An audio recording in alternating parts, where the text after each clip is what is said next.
आज सगळ्यात पहिल्यांदा आपण जी सुरुवात करणार आहे आज म्हणजे पहिले आजचा पूर्ण दिवस आणि उद्याचा अर्धा दिवस याच्यामध्ये मी फक्त बेसिक घेणार आहे. कारण का सगळीकडे बघतोय बेसिक आणि बोंबा बोंबे आणि आता परीक्षेत जे चालू आहे म्हणजे ज्याच्यामध्ये करेक्ट इनकरेक्ट सेंटेन्सेस आहेत त्या वेगवेगळ्या प्रकार जो पडतोय त्या सगळ्या वेगवेगळ्या प्रकारामध्ये आपल्याला सगळ्यात मेन प्रॉब्लेम येतो तो म्हणजे आपलं बेसिक कच्चं आहे त्याच्यामुळे आपल्याला प्रॉब्लेम येतो. आणि बेसिक एकदम बरोबर करण्यासाठी आपल्याला काय आलं पाहिजे म्हणजे तुम्हाला सगळ्यांना हे तर माहिती आहे. सगळ्यात पहिल्यांदा आधी भाषा आहे काय व्याकरण आहे नक्की कोणाला डाऊट नाही. पण आपण करतोय काय माहिती का स्पर्धा परीक्षेची तयारी करत असताना आपण करतो आधी व्याकरण आणि भाषेच्या नावाने बोंबाबो म्हणजे भाषा तर काही समजतच नाही. हा सगळीकडे हाच प्रॉब्लेम आहे. म्हणजे आता मी जवळजवळ 3 महिने दिलेला होतो. CAPF तुम्हाला माहिती असेल असिस्टंट कमांडंटच्या UPSCच्या परीक्षा आहेत त्यांच्यासाठी 8 बॅच घेतल्या मी तिकडे पण हाच प्रॉब्लेम.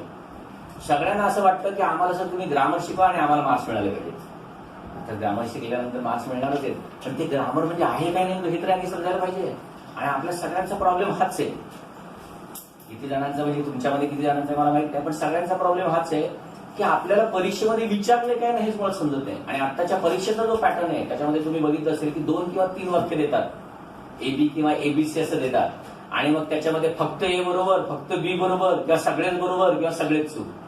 या सगळ्या पॅटर्न मध्ये सगळ्यात महत्वाचं काय असेल तर प्रत्येक वाक्य आपल्याला समजलं पाहिजे आणि ते जर समजलं नाही तर मात्र अजिबात फायदा होत नाही. आणि त्यासाठी बेसिक इंग्लिश येण्यासाठी म्हणजेच भाषा येणं आधी हे सगळ्यात महत्वाचं आहे. भाषा येणं म्हणजे काय आतापर्यंतची स्पर्धा परीक्षेचा कुठलाही पेपर जरी तुम्ही बघितला ना तरी मी तुम्हाला एवढं गॅरंटेडली सांगेन की ज्या मुलाचं 10वी झालेलं आहे ना त्याला सुद्धा हा पेपर सोडवता आला पाहिजे. इतका सोपा पेपर असतो कुठलाही असू दे. मग फक्त परवाचा रविवारचा झालेला फॉरेस्ट पेपर हा त्याला अपवाद होता. याला कारण याच्यामध्ये 4 प्रश्न असे विचारले की जे तुम्हाला पालाइन्सुलीमध्ये नाही मिळणार रेनन मार्टिनमध्ये नाही मिळणार अजून महाराष्ट्रातल्या कुठल्याही लेखकाच्या पुस्तकात मिळणार नाही अगदी माझ्याही. याचं कारण फक्त सांगतो की ते ज्या पुस्तकातून त्यांनी काढलेलं आहे ना ते पुस्तक मुळात तिथलं पब्लिश होतच नाही ते. पण मोस्टली माझ्या ग्रामरच्या बाबतीत तर एवढं आहे की मला माहिती आहे ग्रामरच्या बाबतीत माझी उत्तरं चुकू शकत नाही. अर्थात मी काही सर्वज्ञ नाहीये पण तरी पण माझा जो अभ्यास आहे गेला 15-20 वर्ष मी जो अभ्यास करतोय त्या अभ्यासातून मला एवढं माहिती आहे. कारण का आयोग कुठल्या पुस्तकातून नेमके प्रश्न टाकतोय अशी जवळजवळ 11 पुस्तकं माझ्याकडे आहेत. तुमच्याकडे बऱ्याच जणांकडे जुनं पुस्तक असेल ग्रामरचं का नसेल असेल नसेल काही असेल तर आता ना ते बाजूला ठेवा आणि नवीन पुस्तक काढलेलं ते मुद्दामून घ्या. कारण या नवीन पुस्तकामध्ये खूप मी वेगवेगळे ऍडिशन्स केलेली आहेत आणि हे पुस्तक इतक्या वेगळ्या प्रकारे बनवलेलं आहे म्हणजे आतापर्यंत तुम्ही फक्त बघितलेलं आहे काय माहिती का विश्लेषणाचं पुस्तक बघितलेलं आहे कोणाही जे आहे चॅप्टर वाईज प्रश्न एकत्र केलेले आहेत. म्हणजे नावांचा चॅप्टर असेल तर नावांचे जेवढे काही प्रश्न आलेले आहेत सगळ्या परीक्षांमध्ये असे सगळे प्रश्न एकत्र केलेत आणि दिलेले बरोबर ना. मी या पुस्तकामध्ये काय केलंय प्रत्येक रूलवरती आयोगाने काय प्रश्न विचारलेले आहेत हे दिलेले आहे आणि त्याच्याबरोबर मुद्दामून CDSचे पण दिलेले आहेत. कारण का तुम्हाला सांगतो परवाच्या फॉरेस्टच्या पेपरमधलं एक जे वाक्य होतं ते CDSच्या पेपरमध्ये येऊन गेलेलं वाक्य होतं. अर्थात मी असं नाही म्हणत आहे की म्हणजे त्या प्रोफेसरनी म्हणजे जो कोण पेपर सेटर आहे त्यांनी CDSच्या प्रश्नपत्रिकेतून ते उचललं. मला सांगायचं एवढंच आहे की CDS जो पेपर सेट करणारा जो कोण व्यक्ती आहे जो कोण प्रोफेसर आहे तो ज्या पुस्तकातून वाक्य उचलतोय आणि टाकतोय त्याच पुस्तकातून महाराष्ट्रामधला सुद्धा जो पेपर सेटर आहे ना तो पण ती वाक्य उचलतोय आणि टाकतोय. समजते ना काय सांगायचं ते. म्हणजे दोघांची पुस्तकं कॉमन आहेत. कारण का शेवटी ना पेपर सेट करणारे कोण आहेत माहितीये का युनिव्हर्सिटीचे हेड ऑफ द डिपार्टमेंट्स आहेत इंग्लिश विषयाचे तज्ज्ञ. त्यामुळे परवा दिवशीचा फॉरेस्टचा जर पेपर बघितला असेल ना तर त्याच्यामध्ये WH वर्ड्सचा क्वेश्चन कुठे पोस्ट पॉझिटिव्ह असं म्हणून दिलंय की जे महाराष्ट्रातल्या एकही शिक्षकाला माहित नसेल. म्हणजे मला माहिती आहे असं मी म्हणत नाही पण इतक्या वर्षाचा ग्रामरचा अभ्यास असल्यामुळे नेमका काय प्रश्न विचारला हा तरीच मला समजतो. पण हे मुलांना तुम्हाला तसं म्हणणं कधीच शक्य नाही. अर्थात हे फक्त काढण्याचं कारण असं असतं की त्याच्यामध्ये डिफिकल्टी लेवल मुद्दामून थोडीशी वाढवलेली असते आणि ती डिफिकल्टी लेवल का वाढवतात त्याला सगळ्याला जबाबदार तुम्ही आहात. तुम्ही म्हणजे तुम्ही नाही फक्त कोल्हापूरमधले नाही महाराष्ट्रामधले जेवढे म्हणून स्पर्धा परीक्षेला बसणारे जे सगळे विद्यार्थी आहेत ते याला जबाबदार आहेत. का 40 पोस्ट असतील तरी बसणारे 5 ते 6 लाख बरोबर ना का कमी बसतात नाही 40 पोस्ट जाऊ दे आता मला कुठे मिळणार आहे पोस्ट त्यापेक्षा नाही बसलो तरी चालेल असं पण म्हणणार आहे का. अजिबात नाही. आणि 500 जरी पोस्ट असल्या आणि 800 जरी पोस्ट असल्या तरी बसणारे तेवढेच आहेत. आणि त्याच्यामधून इंजिनियरच्या मुलांना नोकऱ्या नाही, डॉक्टरांना डॉक्टरकी करायची नाही. मग आता हे सगळे जण शिरणार कुठे? तिकडे जणांचे सीएपीएफला जे इंटरव्ह्यूला अपिअर आहे त्यांचे मी स्वतः इंटरव्ह्यू घेतले. मी आणि माझ्याबरोबर अजून काही म्हणजे त्या पॅनलमध्ये मी होतो. इंटरव्ह्यू घेताना ज्यावेळी त्यांचे डॅक म्हणतात, म्हणजे त्याला डिटेल त्यांचा जे काय बायोडाटा असतो ना तो सगळा आहे, त्याच्यावरती प्रश्न विचारताना ज्यावेळी त्यांची शिक्षण बघितली, IIT मधनं बीटेक आणि एमटेक झालेली पोरं पण त्याच्यामध्ये आहेत. मॅक्सिमम मुलं आहेत ही सगळी इंजिनियर आणि डॉक्टर आहेत. याला माहिती असेल आता आला जो फर्स्ट UPSC मध्ये तो पण तोच आहे. सगळ्याच सार शेवटी सांगायचं कुठे, आपली कॉम्पिटिशन आहे ही कोणाशी आहे हे फक्त तुम्हाला समजलं पाहिजे की आपली कॉम्पिटिशन ही BA BCom झालेल्या मुलांबरोबर अजिबात नाहीये. ते आहे कोणाबरोबर, जे इंजिनियर्स आहेत आणि डॉक्टर्स आहेत त्यांच्याबरोबर आहे, की ज्यांचा कमीत कमी 7 वर्षाचा अभ्यास हा इंग्लिश माध्यमातून झालेला असतो. त्यामुळे ते नेहमी आपल्यापेक्षा थोडेसे पुढे असतात. मग ते आपल्यापेक्षा थोडेसे पुढे आहेत, पण त्यांना ना एक वेगळ्या प्रकारचा एक अभिमान किंवा गर्व असतो. त्यांना असं वाटतं इंग्लिशची तयारी करण्याची काही आवश्यकता नाही, आपल्याला ऑलरेडी इंग्लिश येते. आणि तिथे मात्र तुम्ही सुपिरियर जर झाला तर पोस्ट तुमची असेल. आणि सगळीकडे मी आता जिकडे जिकडे बघितलं, परवा दिवशी सांगलीला व्याख्यान दिलं, काल कोल्हापुरात अजून एका ठिकाणी व्याख्यान दिलं, सगळ्यामध्येच बघितलं सगळ्यांची मानसिकता आहे ना ती इंग्लिशच्या बाबतीत म्हणजे आधी प्री तर निघू दे. मग आता समजा प्री निघालीच, आता तुम्ही क्वालिफाय झाला तुम्ही, मग आता किती 2 महिन्यात इंग्लिश कराल? शक्यच नाही. इंग्लिशचा अभ्यास हा दररोजचा आपला अभ्यासक्रमामधला म्हणजे त्या अभ्यासाच्या वेळेमधला एक अविभाज्य घटक असला पाहिजे की दररोज मी इतका तास देणार तर कुठे तुम्ही जाऊन पोहोचणार तुम्हाला पाहिजे त्या ठिकाणी. नाहीतर मग बाकी GS वरती इतकी आउटस्टँडिंग अशी सगळी ऍबिलिटी तुमची असली पाहिजे की GS वरती मला 100 पैकी कमीत कमी 70 तरी मार्क मिळाले पाहिजे. जे होणं या जन्मात शक्य नाही. कारण का सगळ्यांचे सोर्सेस कुठले, काही ताई जी सोर्स वापरेल हे नाही वापरत असं काय आहे का? काय नाही. अर्थशास्त्राला कुठली पुस्तक मी सांगणार नाही ना, तुम्हाला माहिती तुम्ही कुठली पुस्तक घेताय सगळे जगजाहीर आहे, बरोबर आहे ना. तीच पुस्तक सगळे महाराष्ट्र वापरते का कोणी एखादं वेगळं पुस्तक वापरतंय का? अजिबात नाही. आणि जे काढतायत प्रश्न ते कुठल्याच पुस्तकात मिळत नाही. आता काही जण म्हणतात माझ्या पुस्तकातून 12 प्रश्न आले आणि 15 प्रश्न आले. पुस्तकातून आले म्हणजे तुम्हाला असं म्हणायचंय का की पेपर सेटर यांची पुस्तकं रेफर करतात? असं अजिबात होत नाही आणि होणारही नाही कधी. कारण का अशा कुठल्याही पुस्तकातून रेफर करणार म्हणजे तुम्ही जी पुस्तकं वापरताना त्याच्यामधनं रेफर करूच नाही असं पेपर सेटरला सांगितलेलं आहे. मला एक काल एकाने म्हटलं सर आम्ही ते इंग्लिशचं पुस्तक वापरतो कारण का त्याच्यामधनं प्रश्न येतात. म्हटलं कोणी लिहिलंय? असं असं लिहिलेलं आहे. नंतर क्वालिफिकेशन काय? BA इंग्लिश, काय MA इंग्लिश असेल जाऊ दे. आता युनिव्हर्सिटीचा हेड ऑफ द डिपार्टमेंट जो पेपर काढणार आहे, समजा उद्या आता मी आता स्वतःला इंग्लिश मधला तज्ञ समजतो, गेले 15-20 वर्ष जे काही शिकवतोय आणि हे करतोय मी मला स्वतःला तज्ञ समजतो. उद्या हे म्हणाले सर माझ्याकडे इंग्लिशच्या खूप चांगल्या नोट्स काढलेल्या आहेत आणि सगळे रूल आणि व्यवस्थित एक्सप्लेन केलेले आहे, तर सर माझं पुस्तक आहे, माझं पुस्तक तुम्ही छापणार का? छापायचं राहू दे बाजूला, उद्या मी ह्यांचं पुस्तक रेफर करेन. काय समजतंय का? ते it is always below my dignity होईल ना. म्हणजे युनिव्हर्सिटीचा हेड ऑफ द डिपार्टमेंट जो PhD झालेला आहे इंग्लिशमध्ये, ज्याला कमीत कमी 25 ते 30 वर्षाचा तरी इंग्लिशचा अनुभव आहे, कमीत कमी सांगतोय, हा वापरणार कोणाचं पुस्तक? MA इंग्लिश का BA इंग्लिश? बरं, BA इंग्लिश आणि MA इंग्लिश वाल्यांना किती इंग्लिश येतं हा एक वादाचा मुद्दा आहे. जसं साधं सोपं सांगतो बघा, तुमच्यामध्ये कोणीतरी पॉलिटी केलं असेल ना, कोणी केलंय का? आहे ना, केलंय ना. तसंच BA इकॉनॉमिक्स पण केलं असेल, अर्थशास्त्र, जिओग्राफी पण केलं असेल. म्हणजे काय तुम्ही त्या विषयाचे तज्ञ झाला का? आता तुम्हाला सौदी वाचायची गरज नाही असं कधी झालंय का? हा मी BA झालोय, भूगोलामध्ये झालोय, म्हणजे वापरायला तर लागतच ना. इकॉनॉमिक्स कोळंबे देसले नाही आम्हाला काय गरज असं म्हणता का? थोडक्यात तसंच BA इंग्लिश झालेला असू दे नाहीतर MA इंग्लिश झालेलं असू दे, त्याने काही फरक पडत नाही. कारण का तिथे करायचं असतं काय, BA ला लिटरेचर असतं, इंग्लिश ग्रामरचा काही संबंध नाही. MA ला लिटरेचर असतं, PhD MPhil ला लिटरेचर असतं, त्याचा आणि इंग्लिश ग्रामरचा काही संबंध नसतो. मग असं असताना आपल्याला वाटतं नाही या पुस्तकातून काढतायत त्या पुस्तकात, कुठल्याच पुस्तकातून काढत नाही.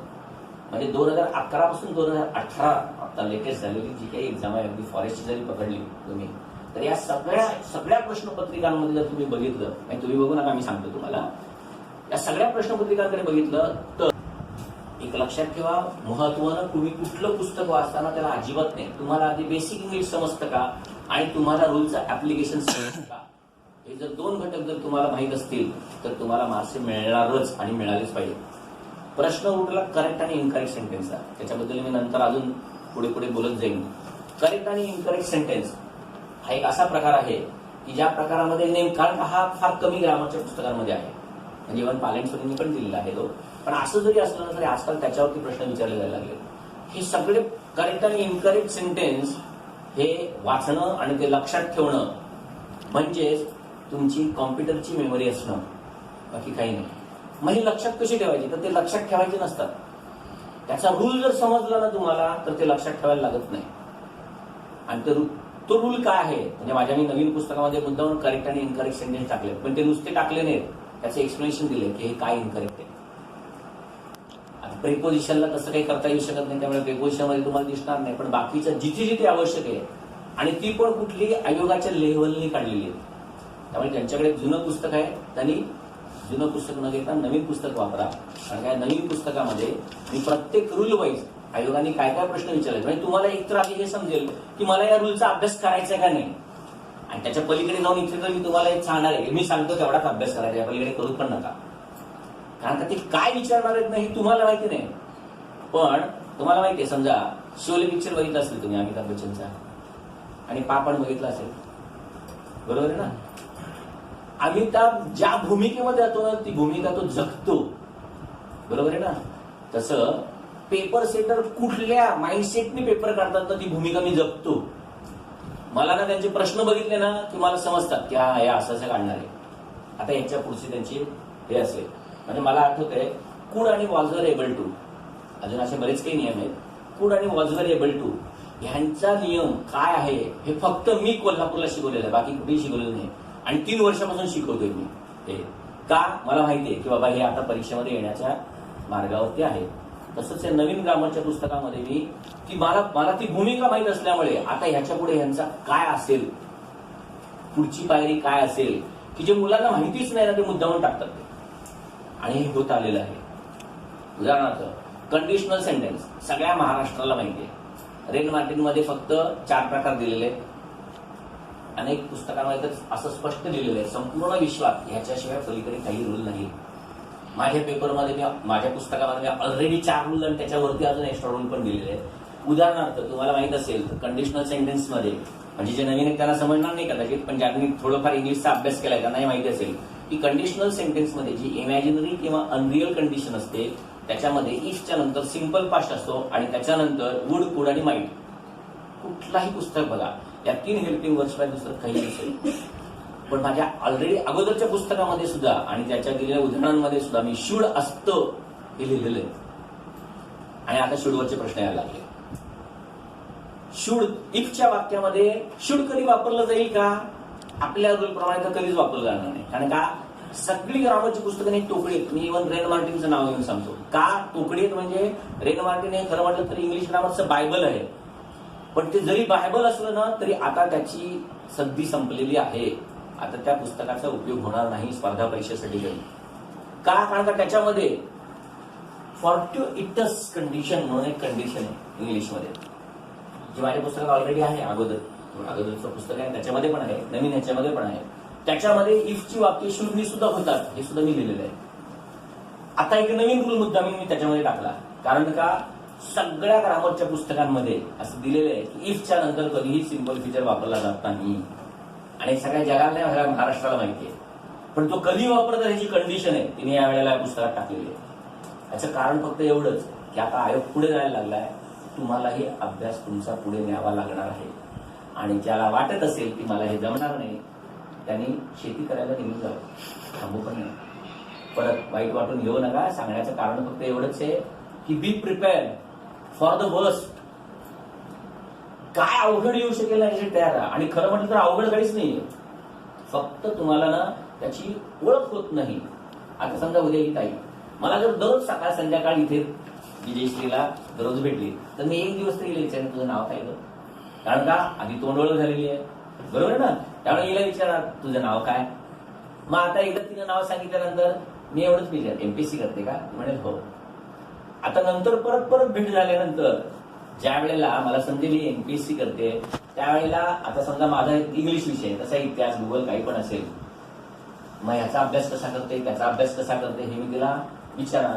कारण का आधी फक्त चेहरा ओळखीचा, नंतर तोंड ओळख झाली, नंतर नावं झाली ओळखीची एकमेकांना, नंतर आता तीही मला चांगली ओळखते मीही तिला चांगला ओळखतो, मग त्याच्यानंतर मी तिला मदत करणारच.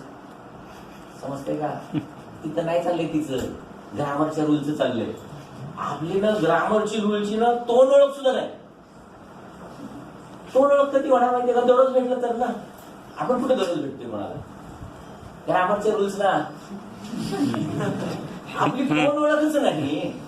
आता आपली मैत्री कधी होणार सांगा बरं. बर मैत्री झाली ना 100 फुटावरती असू दे ती व्यक्ती, हा तीच लांबून ओळखतात. नुसता हात जरी दिसला ना तीच का हो, कारण का त्याची प्रत्येक त्या व्यक्तीची बोलण्याची चालण्याची तिच्या अगदी मागून जरी बघितलं ना तर ही तीच बरोबर ओळखते ना. का तेवढी ओळख झालेली असते. आणि ग्रामरच्या रूलच्याने आपली अजिबात नाही. आपण काय करतो माहितीये का, रस्त्यावर जाताना जसं दुकानाच्या पाट्या वाचतो ना, हे ना वाटत तरी चांगले नसेल असं तर, पण रस्त्यावर जाताना जशा दुकानाच्या पाट्या वाचतो, एखाद्या कारच्या मागे लिहिलेलं असतं दिव्या आणि काय अजून काय लिहिलेलं असेल ते पण वाचतो. पण ते आपण किती किती सिन्सिअरली घेतो, अजिबात घेण्याचं समजून देत नाही. नेमकं हेच ग्रामरच्या रूलच्या बाबतीत होतं. आपण काय करतो माहितीये, ग्रामरचे रूल फक्त वाचतो आणि म्हणतो मला वाचता येतं म्हणजे मला समजलं, आणि का वाचलं म्हणजे समजलं. रूल समजायला अक्कल मुळात लागतच नाही. अक्कल कुठे लागते माहितीये का, ज्यावेळी त्याचं ऍप्लिकेशन करायचं असतं ना त्यावेळी अक्कल लागते. म्हणजे मी नेहमी एक उदाहरण देतो बघा ना, थिअरी खूप सोपी आहे. पोहण्याची थिअरी, पाण्यात उडी मारायची, आडवं पडायचं, हातपाय मारायचे, चालेल मारा कुठे बघू आता. पाणी नुसतं प्याल नाही वरती पण येणार नाही परत. मग आता जर तुम्हाला त्याचं प्रॅक्टिकल ऍप्लिकेशन जर आलं नाही तर उपयोग नाही ना. मग ते प्रॅक्टिकल ऍप्लिकेशन करण्यासाठी आता नवीन नवीन काय काय आले. पूर्वी आम्ही आमच्या वेळेला इनर घेतो, ते ह्याच्यामध्ये असतं टायरमध्ये. ते आता असे थोडेसे ते काहीतरी प्लास्टिकचं लावण्याचं हे आलंय, त्या मागे असं प्लास्टिकची बॅग बदतात. आपलं कसं असतं माहितीये का, की आपल्याला थिअरी माहित झाली ना की आता आपण म्हणतात सर ठीक आहे आता ही तर थिअरी आम्हाला समजली, आता ना तुम्ही डायरेक्ट आम्हाला सांगा बॅकस्ट्रोक कसा मारायचा, फ्रीस्टाईल कसं मारायचं, बटरफ्लाय कसा मारायचा, आणि त्या स्प्रिंग वरनं त्या जंप असतात माहिती वगैरे त्या कशा मारायच्या आता हे शिकवा. अरे आता तुला पोहता तरी येतं का, सर तुम्ही शिकवण्याचं काम करा ना.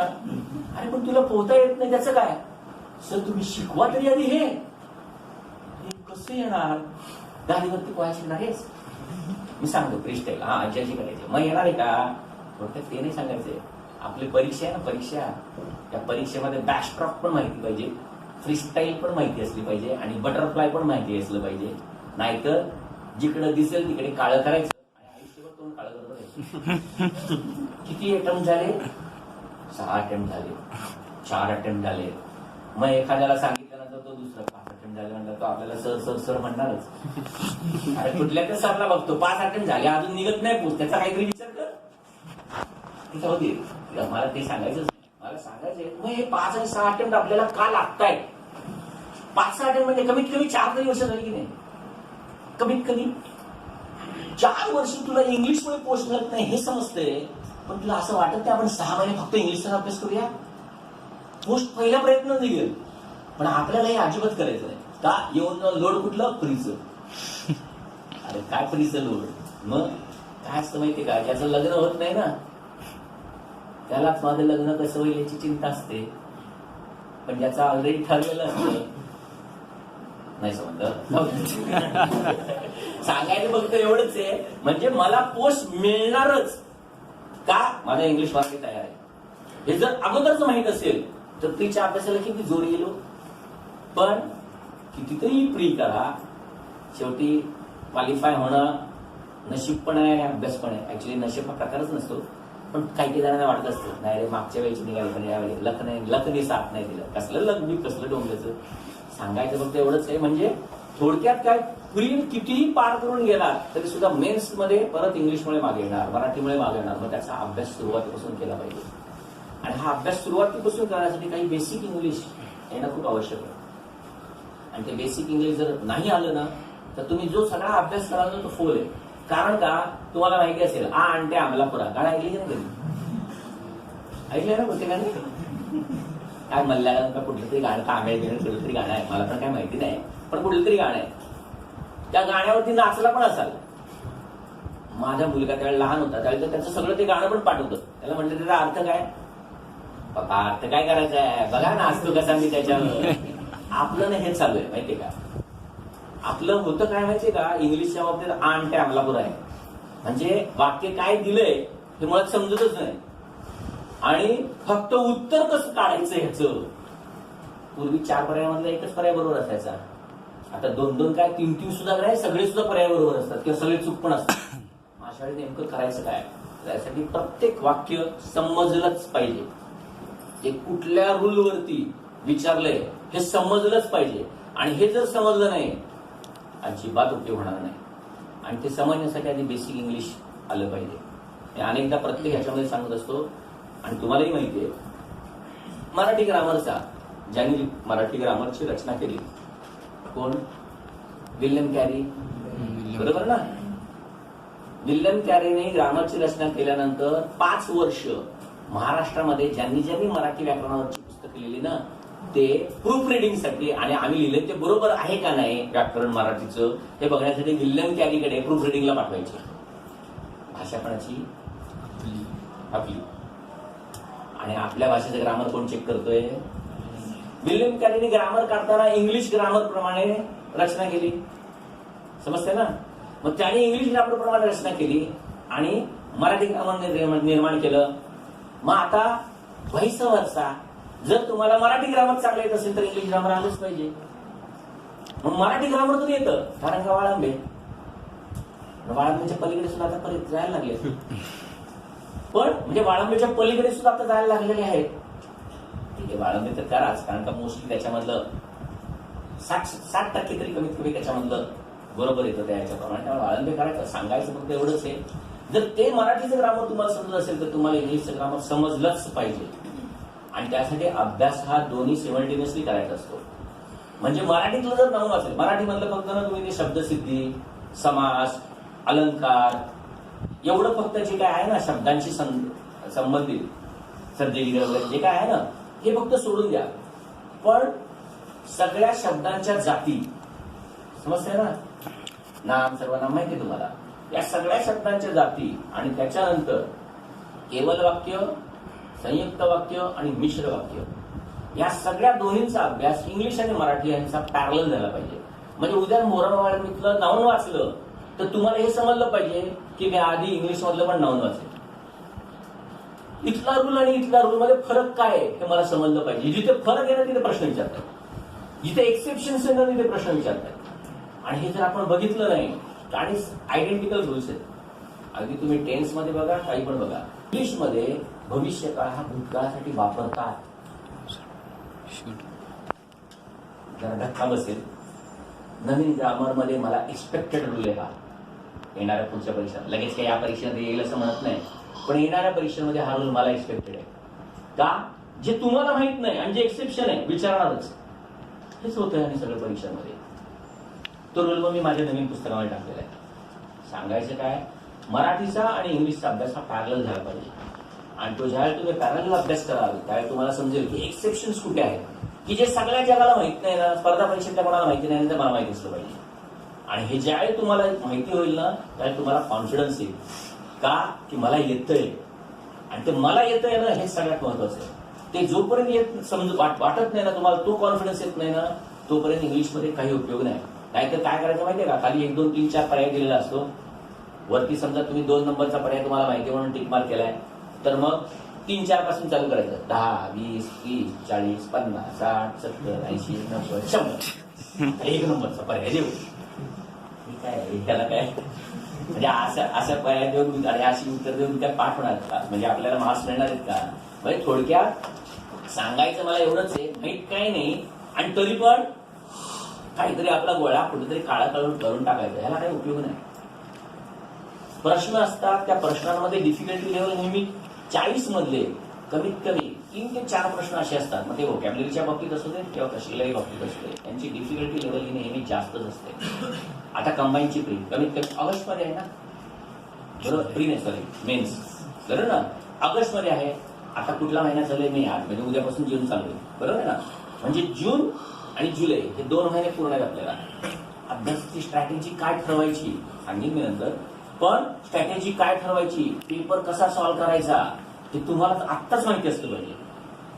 पण ते माहीत नसेल तर उपयोग होत नाही. साधं उदाहरण तुम्हाला देतो. तुम्ही व्होकॅब्युलरी हा प्रकार माहिती आहे तुम्हाला काय आहे तो?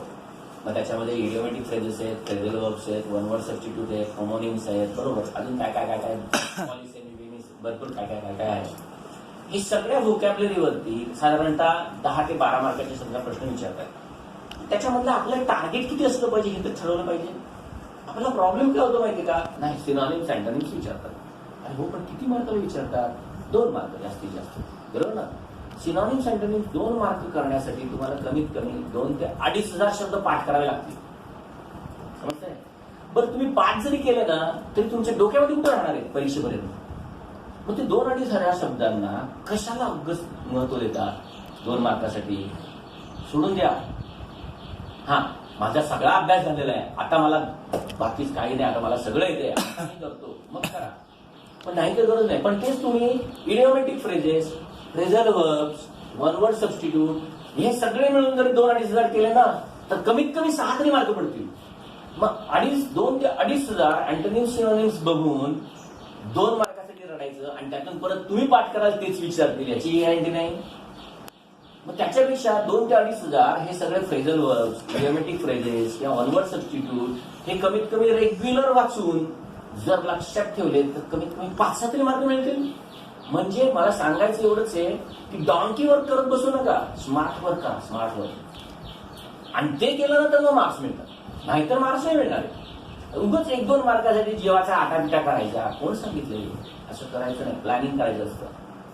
कुठलेही व्होकॅब्युलरी, मी नंतर हळूहळू सांगणार आहे तुम्हाला की व्होकॅब्युलरी पाठ करण्याची ट्रिक असते. तुमची इमॅजिनेशन वाढली ना की तुमची व्होकॅब्युलरी तुम्हाला पाठ करायला वेळ नाही लागणार. असं नुसतं बघितलं ना की व्होकॅब्युलरी पाठ व्हायला लागते. सांगेन मी त्याची टेक्निक नंतर सांगेन तुम्हाला. आता आपल्याला फक्त एवढंच लक्षात ठेवायचं की सगळ्यात महत्वाचं आहे ग्रामर. मग ते 30 मार्काचं असू दे, नाहीतर 50 मार्काचं असू दे, नाहीतर 40 मार्काचं असू दे. म्हणजे काल मी दिल्लीला असताना मला एका मुलाचा फोन आला की जो मागच्या वर्षी ते कार्यक्रम होता, त्याचा एकदम फोन आला. त्याला माझ्या एक फार म्हणजे 1 वर्षापूर्वी एक लेख आलेला पुण्यनगरीमध्ये. त्या पुण्यनगरीच्या लेखामध्ये माझा फोन नंबर होता, तो त्यांनी लेख जपून ठेवलेला. त्याच्यामधनं त्यांनी माझा नंबर काढला आणि त्यांनी मला फोन केला. दिल्लीला होतो त्यावेळेला मी. सांगायचं एवढ्यासाठी की ज्यावेळी त्यांनी फोन केला त्यावेळी त्यांनी मला सांगितलं, सर मी तुमच्या कोल्हापूरच्या वर्कशॉपमध्ये 5 दिवसाच्या वर्कशॉपमध्ये होतो आणि सर मला टॅक्स असिस्टंटमध्ये मी महाराष्ट्रात 5वा आलो आणि हे सगळं सर फक्त केवळ तुमच्यामुळे झालं. आणि आता तुम्ही तिथे ज्या काही टेक्निक शिकवल्या आणि तुम्ही जे काही शिकवलं आणि प्रश्नाची उत्तर कशी काढायची हे जे शिकवलं त्याच्यामधनं मला कॉन्फिडन्स आला. आणि वरती तो मला काय म्हणाला माहितीये का, ते सगळ्यात महत्वाचं आहे. तो म्हटला, सर तुमचं एक उत्तर चुकलेलं आहे पण माझं उत्तर बरोबर आलं. मला किती कॉन्फिडन्स असतो बघा. किती मार्क आहेत माहिती का 40 पैकी त्याला? 31 मार्क आहेत. 31 मार्क कमी आहेत ना खूप. महाराष्ट्र 5वा आहे. सांगायचं ते नाही सांगायचं. म्हणजे अभ्यास करताना नेमका काय अभ्यास करायचा. आणि आजकालचा जो सगळा एकूण स्पर्धा परीक्षेचा जो विद्यार्थी आहे ना, यांना ना गायडन्स देणारे भरपूर आहे. पण तो गायडन्स हा योग्य आहे का नाही हे विचारायला समजत नाही. याचं कारण फक्त एकच आहे, कन्व्हेन्शनल वेने तुम्हाला शिकवलं जातं आणि ती कन्व्हेन्शनल वे ना ती आधी संपली पाहिजे. म्हणजे नुसतं रूल्स आणि त्याचं ऍप्लिकेशन एवढंच नाही, नुसतं ऍप्लिकेशन नाही. मी बऱ्याचदा इव्हन मागे जर कोणी आठवणी ते केलं असेल ना तर त्यांना समजेल. 2 कानांच्या मध्ये आपल्याला परमेश्वराने एक इंद्रिय दिलं. कुठलं? मेंदू. मेंदू, डोकं, डोकं, बुद्धी. दुर्दैव आहे की हे डोकं वापरायला कोणी शिकवत नाही आणि मी तुम्हाला डोकं वापरायला शिकवणार आहे.